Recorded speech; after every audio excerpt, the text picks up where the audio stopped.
Are we going? I think we are.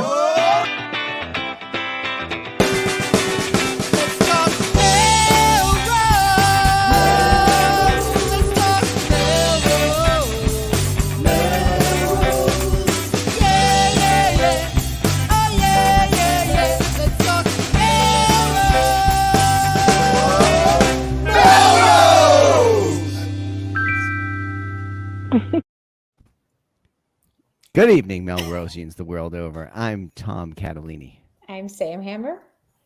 I'm Tom Shampoo. And I'm Jen Leclerc. Oh my God! What?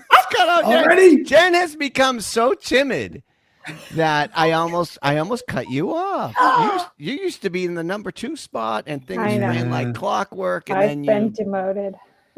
No, you demoted yourself, which all of us are against, and we don't really understand that. But it threw me off. I apologize to the many viewers out in LTMM land. But you are dialed into the right place. This is Let's Talk Melrose. It is a show where Melrosians talk to Melrosians about Melrose. Jen, you got to tell us what's happening. You're going to have the first word this week, I think.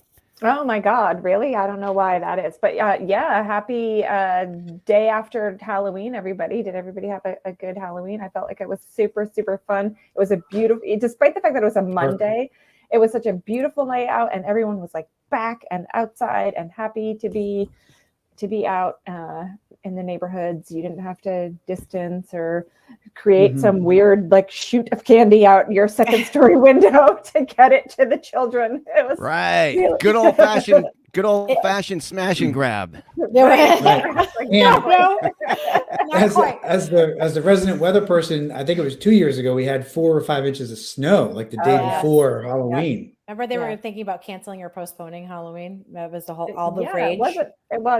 Last year it was icy outside, and we had to be outside because it was still COVID-y. So anyway, it was fabulous. So I want to wish everybody a happy Halloween. I know. So I have an idea for Halloween. So I feel like most grown-ups, and maybe this could be like a fundraiser of some kind, but I feel like most grown-ups want to get rid of all of the extra candy after. I love the candy, and I feel like there's like older kids that still want to trick or treat and they feel like they can't because they get shunned or whatever. I think there should, like, the day after Halloween when everybody wants to get rid of their candy, there should be like a, teens and adults, teens and older trick or treat night where you get to go out and get all the leftover candy. I walked by my neighbor, the Catalini's house, and they had one of those stuff on the sidewalk kind of thing, come by and just do the same thing for candy. Put it out in your street, and then people can walk around and just take what they want to take, with bags of candy. There should be a minute. Teen and grown-up trick or treating. It's not about just getting the thing and walking away, Tom. It's about the experience. It's about the visiting. And so I would appreciate the opportunity to go visit as an adult and do the, I think you don't take all the magic out of it, Tom. Oh, that's true. How do people feel like it was numbers wise? Because I feel like it was pretty typical for us back in this neighborhood. I don't know if you all agree, if you saw the same thing. It was a little quiet on the street. Yeah. We were walking around, and there were we went on Washington, and there were no other trick-or-treaters. And in fact, we had one woman, we went to her house. She just moved in April. We were her very first trick-or-treaters ever in her life. Wow. But it was a little quiet on the street. Our goal from here was to get over to Katie Pickett's house, where they had Max from Stranger Things levitating. Yeah. So that was our goal. So but earlier we did shockingly make it over to Main Street. So we saw lots of friends there. Here's our first friend that we saw. Eugenia. Yep. Yeah. Nice. Eugenia 1, not Eugenia 2. Yep. And then this was Jen's neighbor. Yeah. Look at this kid. BPW. Oh, I love that. That's a great. Melrose street sweeper. And then there was a guy who was letting kids sit on his motorcycle. Oh, yeah. Look at that Joker. Joker. And then we ran into Melissa Landon, friend of the show, and this was Oh yeah, look at that. That's a great costume. So that's her kid looking at her like, what the heck are you doing? I This just is my laughed mom. so hard. So great. Yes, and then Jen sent over a picture earlier of Tinker. Oh, look at that, lovely. Tinker the dog at the high school was dressed up for Halloween too. Love it. Fantastic. Yeah. All right, very quickly. One question. Yeah. Favorite candy? Favorite Halloween candy? Anybody have one? Oh, I like Babe Ruth. Babe Ruth. Butterfinger. That's right, Butterfinger for you. I like coconut, so I like a Mom's bar. Oh, okay. I got some of those. We should trade. We need to. Yeah, we do need to trade. Let's make a trade. So I had John Hammer force rank candy corn pumpkin size. Yep. Versus circus peanuts versus Necco wafers. And guess what he put at the bottom? The worst one of, and I know he hates all of them, but what he hates the most? Necco wafers. Yeah, I was shocked by that. Not shocked by that.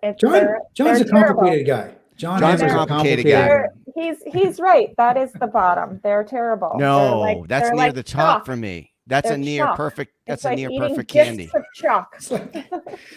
That's a near perfect candy. Chalk. Yes, I agree. Right, John Hammer. No, you're not. Matt Dugan gets surprised. That's 100 points for Matt Dugan for correctly guessing Necco wafers. Yes. Anyway, what else did we do recently, Sam?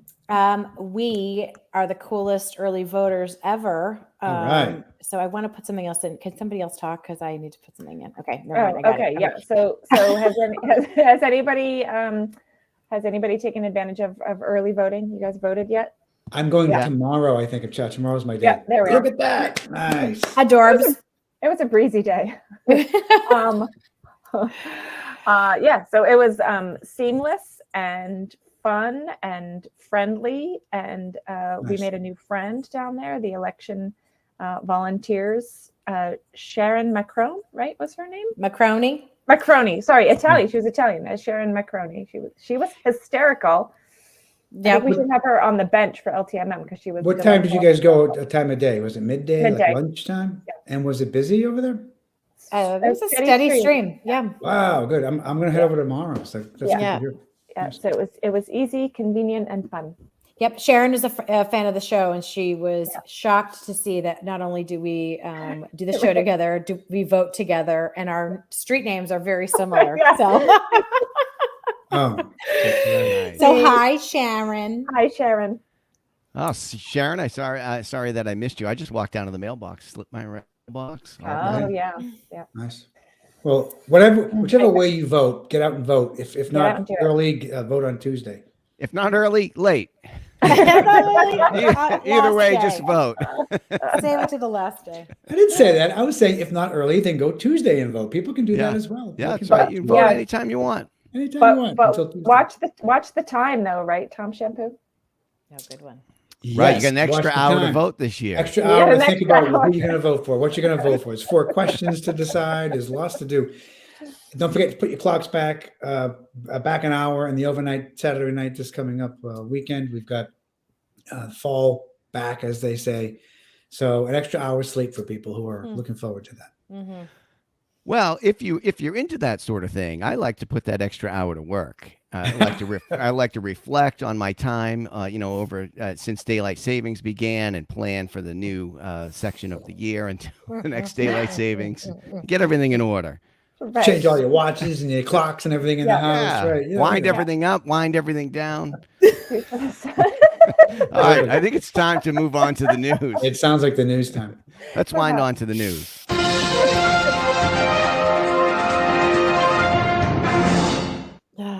Awesome. Saved. Oh my God, we're leading off with sports ball.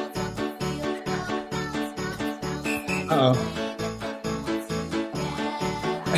don't know what's happening right now. Sports ball with Jen LeClaire. Sports ball. I see. We're leading off with the sports. Right, which is, I think, a first on LTMM. We usually do not cover the sportsy things. But apparently, and again, here you are, you're telling me to do this, and I know nothing. I'm just reading what is on this. I'm reading the words on the page. Apparently, there are 3 Melrose High School teams that are going into the playoffs. There are girls, 2 girls teams. Yeah, girls soccer and girls volleyball. Oh, there it is right there.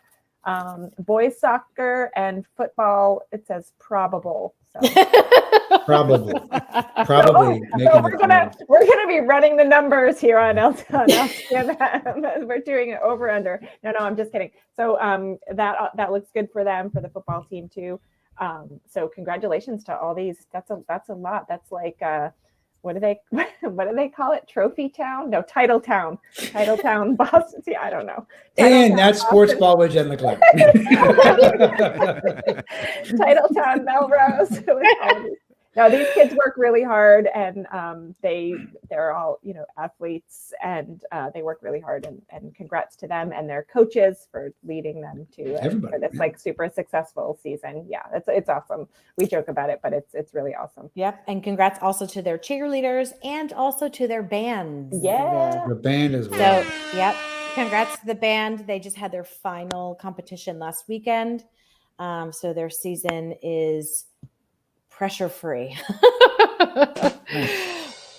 Tom, have you checked in to see if they ever need air horn in the band lineup?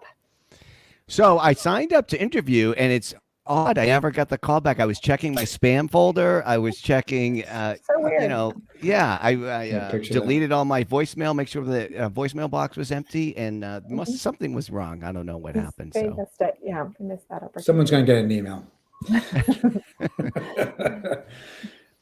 So this Friday, I don't know if you guys have anything to do, but I believe it is this Friday is the happy 1-year anniversary to the Worklery. Very cool. Yep, they're having a soiree. Hmm. An art soiree to be exact, right? They have an art exhibit there. Yeah, it is Friday. Buy tickets, and yes. Nice. Wine, hors d'oeuvres, raffle, scavenger hunt, photo booth. Wow. So what if I want wine and the d'oeuvres? Can I get that? Can I get a combo, or is it wine or d'oeuvres? Oh my God. I have to choose. Wine or I feel like I should just hang up. That's a bad dad joke, boy. It also is but that sounds like fun. So Friday night, we're like, what time is this? Like I go home and have dinner, and then I dress fancy. 6 to 9. 6 to 9 on Friday night. Well, congratulations to them over there. That's great, Mel. Yes. Yeah, that's 1 Mel year. Landon. Yeah. Oh. I don't know how to put that up there. Right, and we'll just move on from there, I guess, to the library. So there's an update on the library. Yeah, something. Go take it, Tom Champ. Yeah. So it looks like a construction contract has been awarded. I don't know the name of the construction company, but it has been awarded. And before we even start construction, there's a 10 to 12% higher than originally estimated for the cost of the renovation. So a 12% hike in cost puts us at $17,777,000 so far. Yeah. It may go up again. Who knows? I'm sure it will. But that's what happens at these big projects. There's oftentimes increases before they even start. I'm sorry to say. Yeah, construction's gone up over the last couple of years from COVID and everything. So we knew that. We knew, heading into signing the contract, this is not a surprise. Like we knew that heading into signing the contract, and it still is well worth every penny to do this project. Materials are up a lot too. It's not just the work; it's the material. The actual materials have like doubled and tripled in some cases. I'm so excited. Yeah, I'm so excited for this project. I can't wait. The library is such a gem and such an asset for this community. So I'm super excited.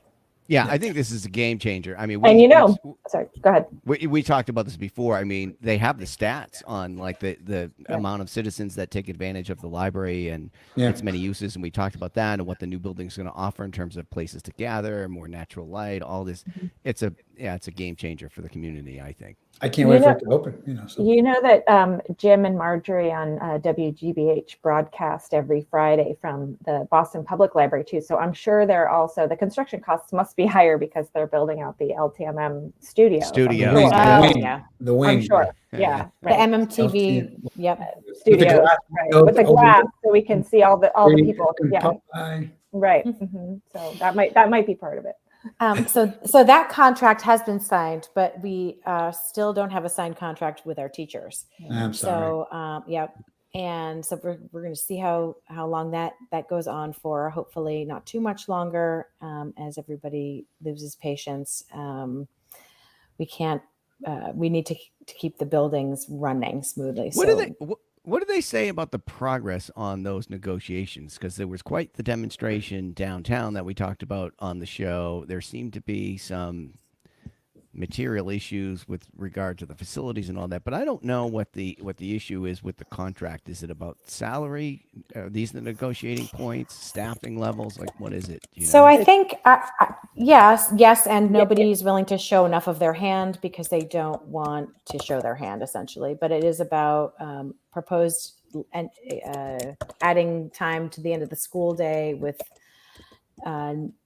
again, an air quote, and it's a quote from someone else, nominal pay adjustments for that. Their cost of living adjustments. They're asking for more adequate cost of living adjustments increases with the rate of inflation, and also since we still pay our teachers towards the lowest in the Commonwealth, and our paraprofessionals are also grossly underpaid for professionals. So I think all of those things are coming to a head, and they've come to a head in other communities. And these other communities have had to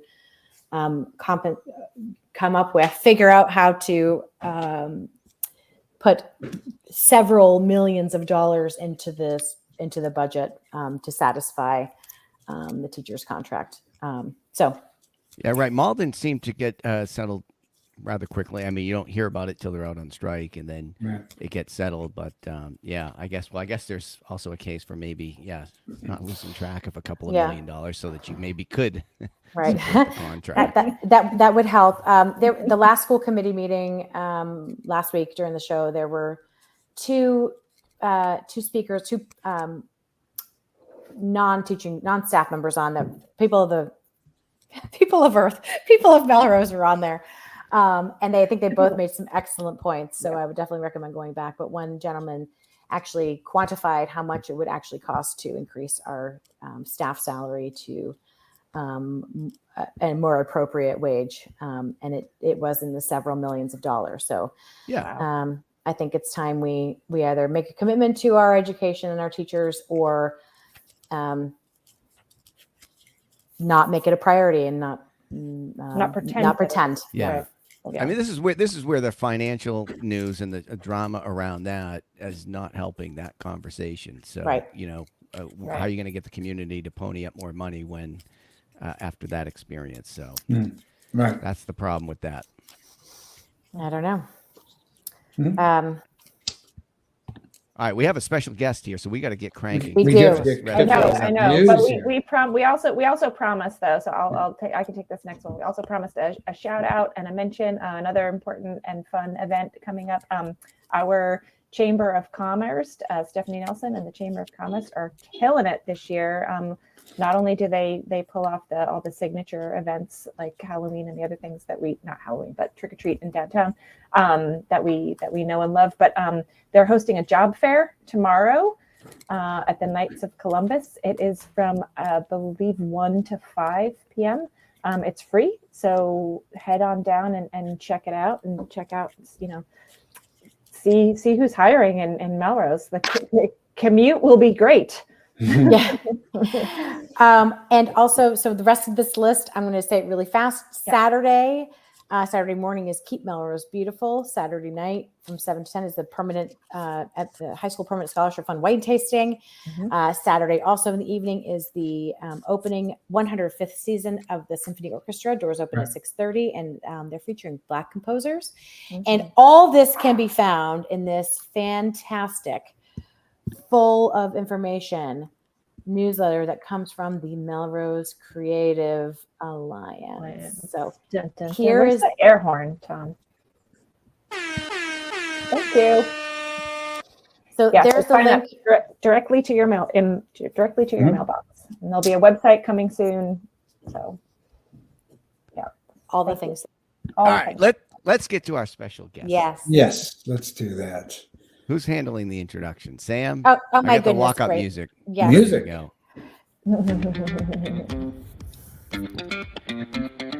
Ta-da, look at that, the magic of technology. So back with us is Jana Gimenez, a friend of the show, obviously fan, and we are so lucky to have you in our community. You do so much with the food drive, and you sent us some information about your event that's coming up, and we figured we just have you back on and tell us what's going on, because a lot has happened with the food drive.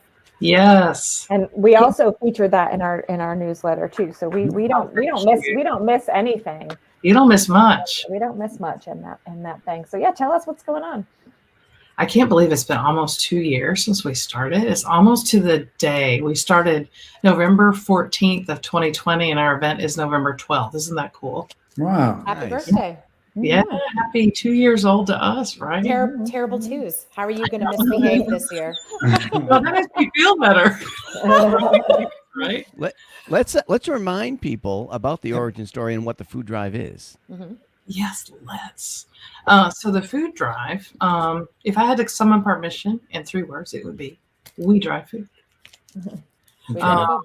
We drive food, literally. So food rescue is taking food that would have been thrown away, literally, at our Whole Foods, our Starbucks, our Buckaloos, our Shaws, our farmers market, thrown away or composted. And as we know, the highest purpose of food is for humans, and getting it to humans. And the missing link in food rescue is getting it from those folks who would have thrown it away to those folks who need it. So we drive it.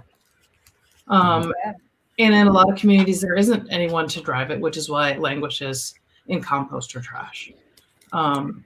And so I hope that this is a movement that spreads throughout the land and everyone has a food rescue in their community someday. So I want to just clear that it's a fantastic program. I just want to clarify for people who are not familiar with the program. This is a little bit different than like the time that Sam brought home that half-eaten tiramisu cake off of Buy Nothing. This is food that is similar, but not as. That was in fairness, that was the highest and best use of that half of the tiramisu. Great. So my point is, this is food that's in sort of packaged, like they just can't continue to sell it, but it's not waste, it's not trash, it's like, right. So this is perfectly good, healthy food that the stores, just because of their policies and the way that they're running their business, can't keep it on their shelves. They have to get rid of it. So rather than throwing it in the trash, it's going to be consumed. Yeah. Correct. Thanks, Jen. Jen, I was I'm all confused. I was that's what I thought too, but I was assuming there was like a perishable nature to it. That's what I thought, like a place has to get right. Yeah. So there is a lot of perishable food. In fact, we focus on the perishable food because the food the food that we rescue stays in our car about the amount of time that you go to the grocery store and bring it home. Mm-hmm. So we're able to get that, as you say, Tom, perishable food to food pantries, the kind of food they can't get because they can't store it. It's hard to deal with it. And we deliver it to the pantries literally the day of or the day before they distribute it so that it stays fresh. And then to your point, Jen, it's either food that has to be rotated out for any number of reasons, whether it's shelf stable items that they've been on the shelf long enough, or people ask us that a lot. A lot of our volunteers say, why? That's the first big question we get is why. And the short answer is rotation. Grocery stores have product needs to go out so new product can come in. Product's been there too long. No one's buying the product. Whole Foods has such high standards for their produce, and that's the bulk of the produce we get other than the farmer's market. You would never think there was any reason for it to be rotated out. Right. It's beautiful food. Can I just say, sorry, Tom, to interject, but Jana, I don't know if you were paying attention to the top half of the show, but that is one of the advantages of the Necco wafer category of food. True. Long shelf life. Very long. For that. The Skittle may be slightly limited in nutritional value, but long shelf life. Right. There's lots of benefit to that Necco. So who does all the driving? Like, tell us how it works, and then we want to hear about the event that you have coming up. Well, we do. I'm the executive director, and my husband Tony's the program director, and we do an awful lot of driving, and we're still speaking to each other, I can say. And then we have, believe it or not, 150 volunteers. Oh my gosh! Wow. And that includes kids that are 4 years old and helping carry a little box, to folks in their 80s, and everything in between, families, roommates. My favorite is we have our neighbors who volunteer every single Sunday. And now their daughter, who also lives in Melrose, and their grandchildren, it's 3 generations all volunteering together. And the coolest part is the patriarch, Frank's mother, was a volunteer at Bread of Life. So this 3 generations takes food from Whole Foods to Bread of Life, and it's sort of echoes of his mother are there too. So this generosity has been passed through like 4 generations. Wow. So it's a wide range. Yeah. We met you pretty early on Yes. in your organization's development. And so after these 2 years, you seem like you've scaled quite a bit. Can you tell us in numbers, like how much you've scaled and how many drives you have every week compared to what you used to do? Yes. And it's scaled organically, to use a food term, because we started with that very journey from Melrose Whole Foods to Bread of Life. And it was an experiment. We just thought, November 14th, 2 years ago, we said, let's try this. And it just happened where this pantry or that pantry said, hey, can you help us? This bakery in Wakefield, the bread shop, said, hey, we want to give you our food. Buckaloo's, hey, we want to give you our food. All the way to the farmer's market, there's a Kentucky Fried Chicken, of all things, in Malden, and we rescue 200 pounds of chicken a week. Wow. Oh my God. Gratefully received by Bread of Life and My Brother's Tables I food dinner programs. And it just kept happening where, can you help? Yes, we'll do our best. To now we have nearly 30 recipients and 25-ish food donors. And we rescue 7 days a week. About 30 some odd shifts a week. Oh my gosh.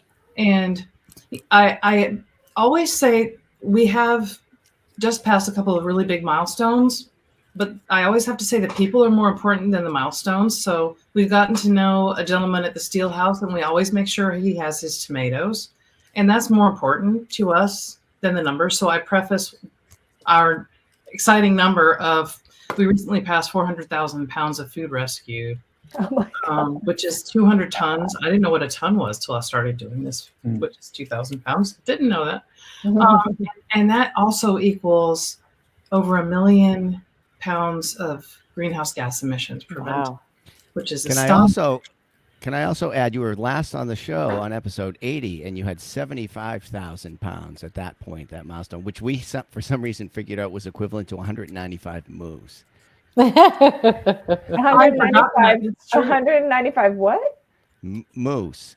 Moose. I don't think you're supposed to say. I don't think you're supposed to say mooses. I think it's moose is the plural. I just didn't hear. And I don't know how we ended up with that, just to give people a sense of it. So I'm going to have the data team do the math. If we've gone from 75,000, we did the math. The data team did the math. We crunched the numbers. That you had those numbers at your. That's impressive. At your fingertips. It must have been. Yeah, the data team was on it. But I mean, since episode 80 to today, 146 or whatever, you've like done 5 times the amount. Jim McCoy.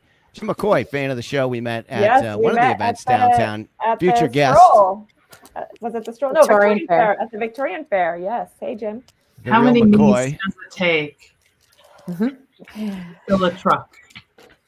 Tom Shampoo, go ahead. Jana, I wanted to ask about fundraising and financial support. There's an event coming up, so tell us more about that model and how you're sustaining all the work that you're doing.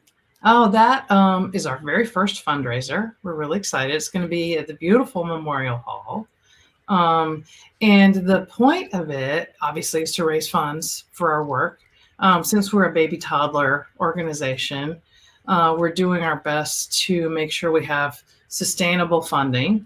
One of the things that's kept us going is the incredible generosity of our community, because we have Now 40 people in the community that are sustaining donors that give to us once a month. Yay, Sam Hammer. Yay, Sam. And that really, I can't tell you how much that helps.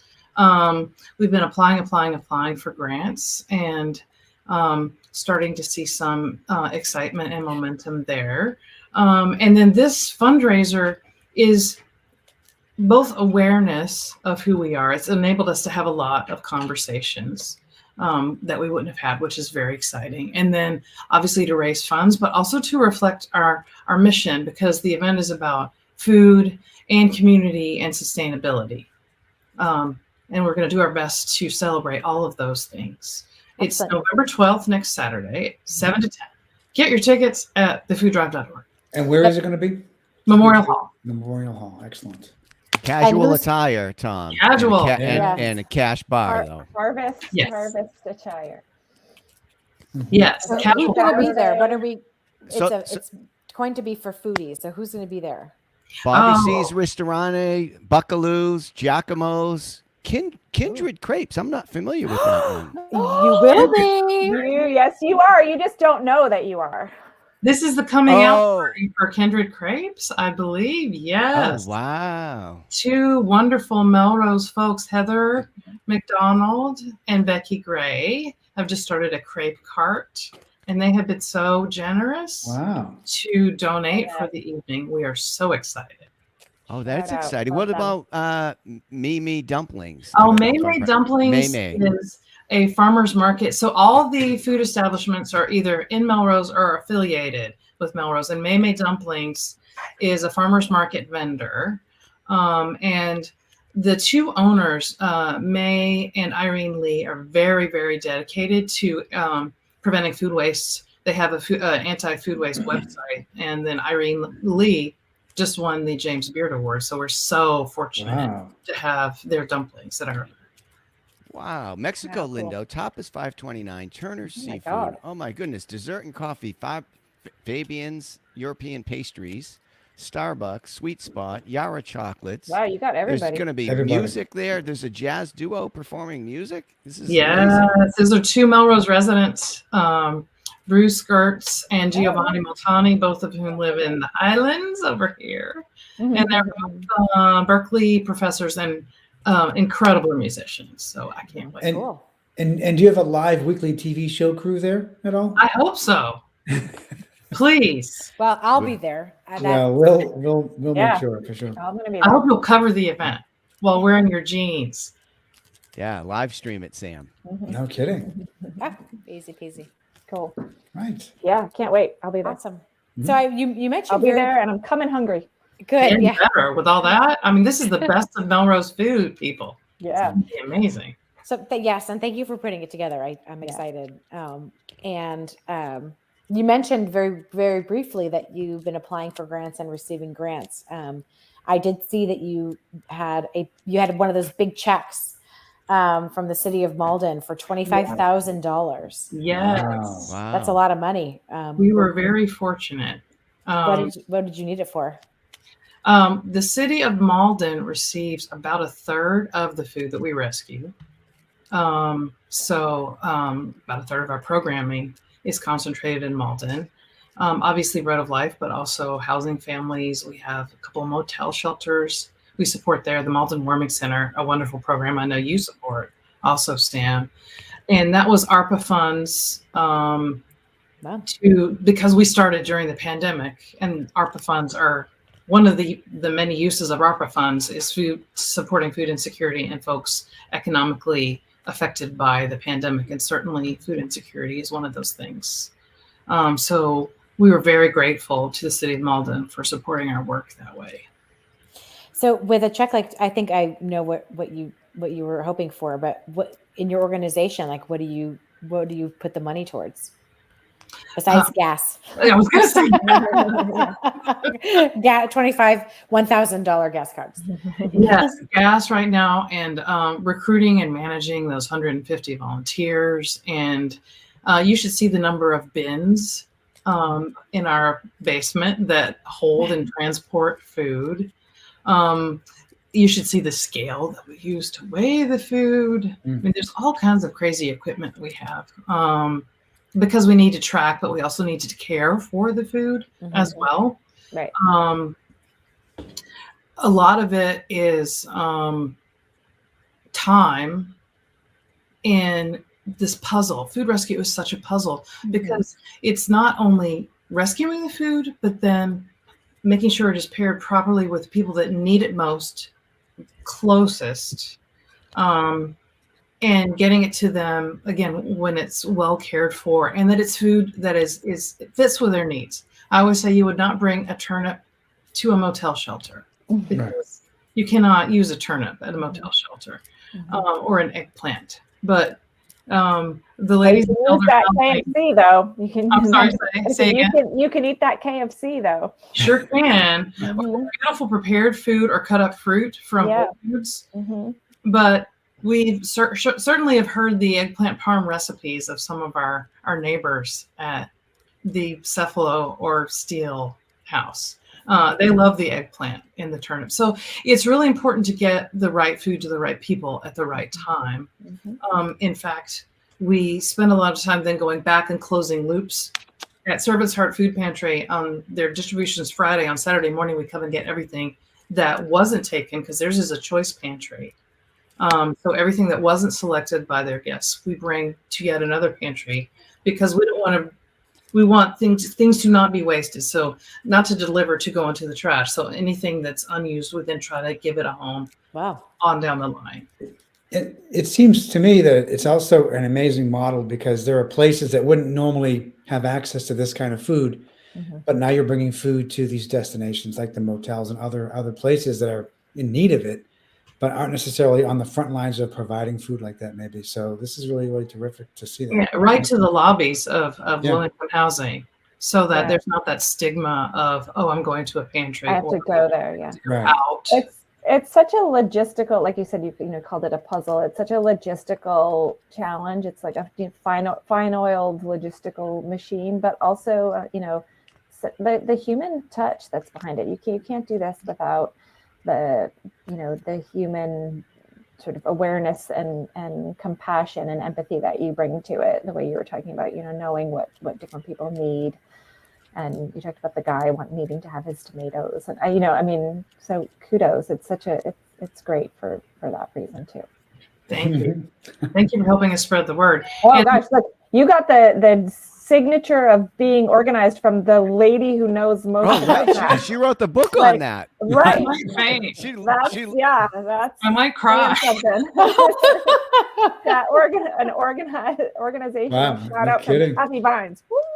Kathy Vines is my hero. Yeah. Wow. Well, we're looking forward to I think we're going to the event too, by the way, next Saturday. So this is going to be a fun Thank you night. so much. It should be really great. Yeah. Thanks for helping us spread the word about it because we want everybody to come out and of course, help us raise money, but have a lot of fun doing it. All right. Sounds good. You spread the food, we spread the word. Thank you, and you do it so well. Well, thanks for all you do, and it's continuing on and on. So very grateful. Thanks you're going strong. You all have supported us from the beginning. So thank you. Yeah, happy to. Well, again, like we talked about off camera, we know a winner when we a fan of the show when you say That's right. All right, cool. All right. Well, we'll definitely see you there. And in the meantime, everybody else, we will see you around town.